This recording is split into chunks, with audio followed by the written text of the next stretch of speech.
Kain naman tayo siyempre ng breakfast. Yogurt, dahil meron tayong yogurt. Kapag walang yogurt, biskotso. At hindi mawawala yung ating coffee milk sa isang litrong mug. Don't worry, hindi ko pinupuno yan. Kalahati lang. Dami lang nga ng kalahati eh. At ang ating walnut, coconut, why not? Hindi pa ako tapos mag-breakfast. Iniisip ko na kung anong ihahain ko mamayang lunch. Bigyan nyo nga ako ng idea.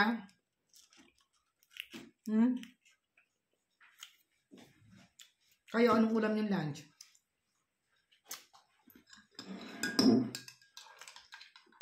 Kung para sa akin lang, pwede ako mag-repeat. Today is Monday.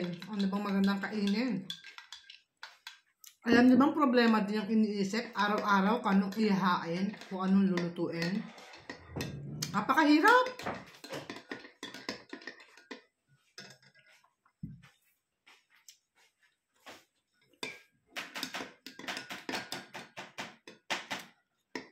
Ask ko lang naman, is it really necessary na talagang 3 times a day kumain? Pwede bang once a day? O twice a day?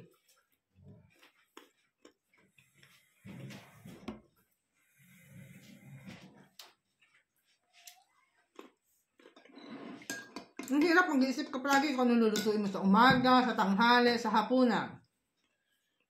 Eh yung kung may pera pa ha, eh kung wala kang pera, problema pa rin yun. Saan ka kukuha ng perang pambili ng almusal, tanghalian at hapunan? Hindi ang problema.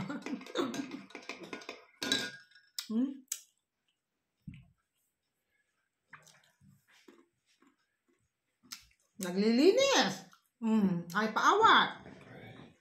Mamaya tayo mag-workout ha. Kwentuhan muna tayo habang nagbe-breakfast ako. Napakita ko naman sa inyo ang panahon ngayon dito sa Italy. Maulan. Kaya wala mo nang galaan. Hindi rin makakatiis ng aking Josawa Bell. Hindi kami makakapag-stay sa bahay the whole day. Siguradong lalabas at lalabas kami. Either supermarket or bahay.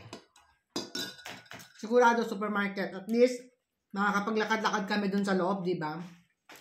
Hindi ka maghapon nakaupo sa bahay. Yan ang ating mga tawag dito, alternatives kapag ka umuulan. Lakad-lakad sa mga shopping center. Indoor, at least doon hindi ka maulanan.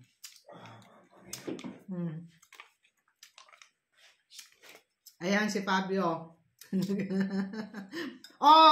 Non mettere vacuum che sto facendo no dopo lo devo scuotere. Magbubukas na naman siya ng vacuum nagsasalita ako.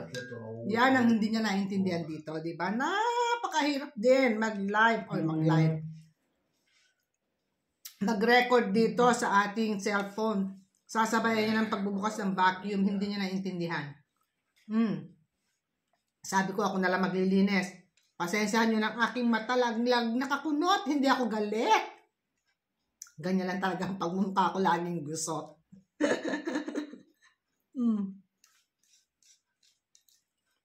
Sarap na yogurt.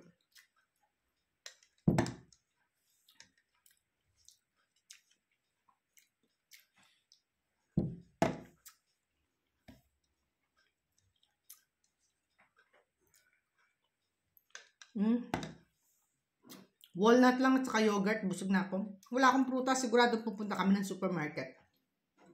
Makabili ng prutas. Gulay marami. Kaya, sigurado mamaya-maya. Hindi kami lalabas ng ganitong oras, napakaaga pa. And of course, sarado pa mga supermarket. It's only 8:25 in the morning. Ang labas namin dito sa bahay, nasa 10 o'clock in the morning. Diyan kami lumalabas ng bahay.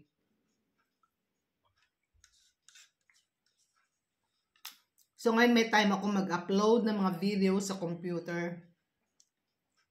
Ita-transfer ko lahat sa computer para yung aking cellphone hindi ma-overload. Mawawala na ako ng space. Baka hindi na ako makapag-video. So, kinakailangan transfer ko na siya mamaya sa ating laptop, sa computer. Kung kailan nagkaedad ang lola niyo sa kanatutong magaganito. No?